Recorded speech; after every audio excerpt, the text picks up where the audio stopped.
Hey, what's going on YouTube? Alabama Reloader here. So in this video, I want to go over and sort of do a project kickoff, if you will, for a cartridge that I have loaded a ton of. I would say probably in the past few years. It's a cartridge I was a little late to the game on it in terms of owning one and reloading for one, but it quickly became my favorite. I, I think I can just say that right now as we stand here, whatever, March 16th, 2025 at 14:09. The 270 Winchester is my favorite cartridge of all time. So a lot of you guys know I'm a huge fan of 6.5 Creedmoor, especially for the area of the U.S. that I live in for hunting purposes. I think it's a great cartridge overall. You can go stack up a ton of whitetail deer with it, go kill hogs, whatever you want to do, right? With the 6.5 Creedmoor, easy to shoot, easy to load for, extremely accurate, at least in my experience. One of those, I guess, inherently accurate, if you want to put air quotes around that, inherently accurate cartridges. So that's generally my number one recommendation, right? Somebody asks me, hey, I want to get into hunting, or I want to buy my kid a gun, a new gun for hunting. Can't decide on a cartridge. Get a 6.5 Creedmoor mountain of factory ammunition that all shoots really well, and you'll be fine, right? But when it comes to what is my favorite, if I just had to pick one cartridge, and I could have a bunch of different rifles chambered in it, 270 Winchester would be it.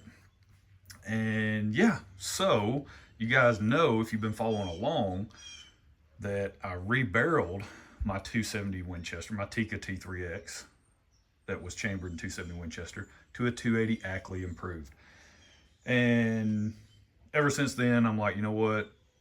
I got to figure out a way to get another 270 Winchester. I can't not have one in my closet, right? So, or in my gun safe, or whatever space is that you allocate for where your firearms reside. So, ended up coming across this guy and made the deal happen. Walked away with it super pleased and super excited. This is a Remington Model 700. This is the ADL, and it is an older ADL. I was trying to do, some of you Remington like nut jobs out there that know all the ins and outs and whatever, the history of them and the serial numbers and all that. And I know there's a barrel code. I got it. I know all that fun stuff, right? But based off the serial number, okay, and trying to kind of do some looking and seeing on the interwebs, on the Google machine, I could kind of tie this back somewhere between 1976 and 1981. Okay, that's the time frame in which we're working with. All right, at least to my knowledge that I could come up with. The trigger, yeah, not that great. A little heavy on the pull. We'll probably end up replacing that at some point, not anytime soon. And then more than likely, I'll just go with something like an impact, like a Timney impact trigger. I'm not gonna dump a bunch of money into an aftermarket trigger on this gun. But it came without the scope, so no optic or whatever. It was just the rifle itself. I threw the bipod on there for the purposes of this video. But yeah, ADL, so it does not have the hinge floor plate, no detachable mag, which I actually like that in a hunting, in my hunting rifles. I know my Tika T3X does have a detachable mag, but it's really, really low profile and almost flush to the gun itself, which I prefer in a hunting setup. This is just sort of that top feed, so I get it. The safety nuts out there like, oh, well, you chamber around to unload it. Like, yeah, you could. So I understand that part of it, but I prefer this setup when it comes to an actual hunting rifle. It does have the iron sights. Obviously, I'm not going to utilize those, but you can. Now, it did come with that those tall, what are those, see-through rings or whatever, where you've kind of got the circle on the bottom, right, that you actually look through and you can utilize the iron sights on the gun, and then the scope sits up higher. It had a set of those, and I actually thought about leaving them on the gun as it sits, but when I went to mount this scope, those rings they were 1 inch rings, and it was just terrible. Didn't fit the scope well. I was measuring everything. The rings were just sort of jacked. So I was like, you know what? It would have been neat to kind of leave them on there just for more of that classic look, but I'm pulling that off and putting some low profile rings on there. And I like the way these sit. These are actually Monstrum 1-inch scope rings. Not, they don't really fit the build, I guess, if you want to, you know. I was kind of hoping, and I may change those out, right? Those work fine. I've used them on other Remington 700s, and they work fine. They're cheap too. Those things are cheap. You can get them on Amazon for a really good price. But the scope that I ended up putting on here is it's an older Weaver. It's a Weaver, was it CV10? It's a micro track 2-10. I think it's a 32 or a 36 millimeter objective. And this is an optic that was actually made in Japan. So this is an older made in Japan Weaver optic, and it just has a standard duplex reticle, which I'm a huge fan of for hunting purposes. You guys will know that. I'll say that till I go 6 feet under. Huge fan of duplex reticles for hunting, especially in the at least the shot distances that I encounter on a season to season basis, right? Duplex is just sort of the way to go for me, right? For me and my encounters and my hunting style, a duplex just seems to work better. If you're going to take a shot at an animal, you know, 800 yards away, and you're one of those guys, then by all means, go and get yourself the most fancy first focal plane, high speed, low drag, super whiz bang optic out there, and then use your little holdover dots to your heart's content. That's great. That'll get the job done too. But for what I was going for on this particular setup, I think this Weaver fits this rifle very, very well. Also, I like the gloss finish on the optic. I think it goes well with the bluing of this older Remington 700. This is back when the bluing was actually really good on the Remingtons. So overall, though, the rifle's in really good shape. I've already cleaned it. Didn't take too many patches at all to get the barrel extremely clean. I have not run my bore scope down it, so I still need to do that just to double check everything. And I did go ahead and check a couple of bullets, a couple of the ones we're going to be talking about here. The Hornady Interlock 130 grain, just the standard cup and core, classic flat base interlock bullet.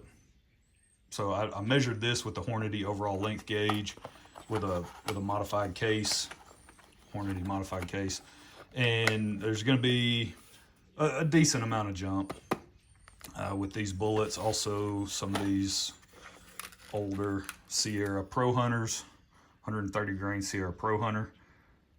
Same thing, there's going to be a decent amount of jump using these based off the overall length that Hornady recommends for their bullet and Sierra recommends for theirs. Now, some more bullets that I want to try, at least initially, is going to be some that I've picked up. I picked these up a long time ago. I actually found these on Arms List. There's a guy, I believe he was out in Oregon.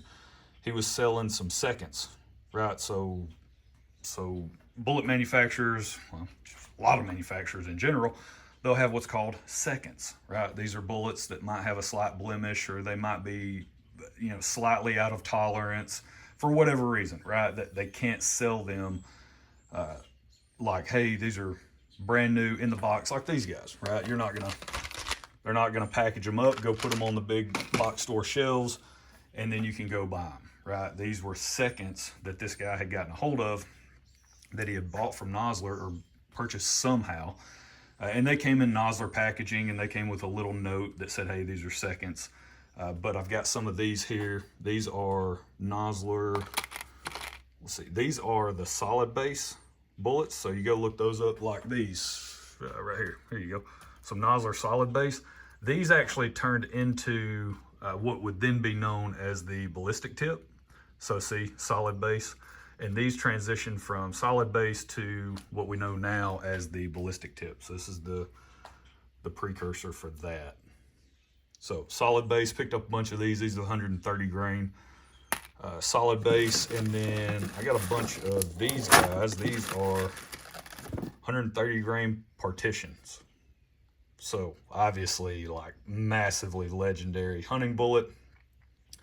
I think they get a bad reputation, not a bad reputation, but I think it's just sort of generally accepted that these are not an extremely accurate bullet per se. You know, don't shoot these, don't load these up and expect burger type performance in terms of the precision of the group that you could achieve. These are meant to do one thing, and that's kill game, right? And do it very effectively, which they do because they're pretty much legendary hunting bullets. So I've got a bunch of these.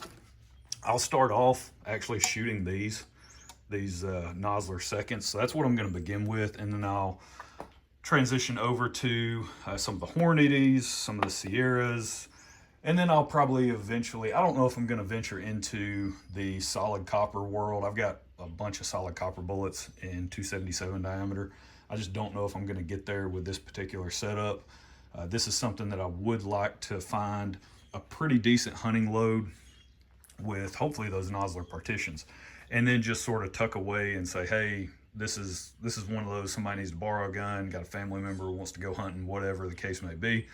This is going to be something I can hand to them and have full confidence you're going to kill whatever you shoot at. And it'll be okay if you beat it up a little bit, right? Because this thing it's not new by any means. It's got a lot of scratches, dents, dings in the stock, so not going to hurt my feelings if you go running through the woods and drop this sucker. So that's the plan with this particular project. Again, I just couldn't not have a 270 Winchester, with it being my favorite cartridge of all time. With the Sierra bullets, I will utilize the Sierra manual to come up with some load data. Hornady, same thing. I'll just pull out one of the Hornady manuals I have. On the Nosler stuff, I was looking through the manual, and I did have to dig for some of my 270 brass. I had a bunch of it. This is a SIG. I don't know how long this stuff is going to last because it's already been loaded so many times. No, I'm not going to anneal it. No, I don't anneal my brass. I just don't. I'm not going to. Yeah. So this stuff has been loaded. Again, I've lost count how many times this stuff has been loaded. Huge fan of SIG brass. It's worked very, very well for me in the past. So just going to load this stuff up again. It's already been, this stuff has already been tumbled. And so now I just need to resize it and then chamfer, deburr, case mouth. I will check them just to see if they need to be trimmed. More than likely they don't, because if I recall, I trimmed my 270 brass almost every time I resized it, so this stuff should be good to go. But I'll double check it just to make sure. And then of course do the powder, primer, all that fun stuff as well. But I was looking through the Nosler manual in their 130 grain section. They lump their, just like everybody else, they lump their bullets together. I do need to measure these with the Hornady overall length gauge just to see where they, kind of where the touch point is with these different bullets. But you can see recommended overall lengths there, or at least the tested overall lengths are there. And then I'm thinking about using 4831 shortcut, but I've got Winchester 760. I may use that as well. And I'm not really trying to maximize the velocity on this project. It's not one of those where I just want to push it as hard as possible. This is just going to be finding a good enough load to get the job done. So I've got Winchester 760. I don't really use that powder in much else, so this might be a good opportunity to test it here in 270. I've got some 4831 shortcut. I do have Reloader 22 as well, Ramshot Hunter, IMR 4350, H414. I've got IMR 4895, definitely not using it in this cartridge though, because that powder is like unicorn dust in 30 Thompson Center. So that stuff is absolutely amazing in 30 Thompson Center. So that's the only cartridge that I actually use that powder in. And then H380, I believe I've got some of that. So yeah, so I can kind of just pick and choose pretty much any of these, to be honest with you. So yeah, I don't know. You guys let me know. What do you think? What are some powders that you guys have had really good luck with? Specifically, and I'm really focusing on the Nosler partition and the solid base, right? So if you've used these Nosler bullets before, what powders have you had really good luck with in your 270? I'd love to hear that feedback. That might kind of steer the direction that we're going to go right off the bat. So I'm thinking possibly these two though. I've got 40 pieces of brass that are already prepped. I've got another 50 set to the side that I need to deprime and wet tumble and all that jazz. But these 40 were already wet tumbled and basically just ready to be sized. So we're going to start with these 40. We'll do 10 4-shot groups, I think. Unless I change my mind and decide to go with 3-shot groups, who knows? We may do 4-shot groups, subject to change, right? But yeah, that's it. That's where we're going to leave it. I just wanted to sort of kick off this project. I made reference to it on the live stream, the last live stream that I just did the other day. I did reference this particular rifle and talked about it a little bit, but I just wanted to sort of introduce it as a full project here on the channel. And we'll go from there. I probably will end up pulling on some of, sort of pulling, dusting off some of the loads that have worked well for me. Of course, I got all that stuff documented. The 270 Winchester loads that have performed very well for me in the past. I've had 3 or 4 different 270 Winchesters rifles chambered in that cartridge, and I've got some loads that have performed pretty well for me in the past. I'll probably dust those off maybe once we go through a few rounds of load development, or at least testing. I don't want to necessarily call it load development, but we go through a few rounds of just initial testing different powders and bullets. I may circle back to what's worked for me in the past, different combinations, and check those in this particular rifle to see how they do. So really fun stuff. Looking forward to it. Should be a lot of fun. And I've had a few people ask me where they can pick up one of these guys. So if you're interested in this, stay tuned. Got something coming on that where you guys can grab one of those. But yeah, that's where we're going to leave it. Hope you guys enjoyed it. We'll catch you next time. Y'all have a good one.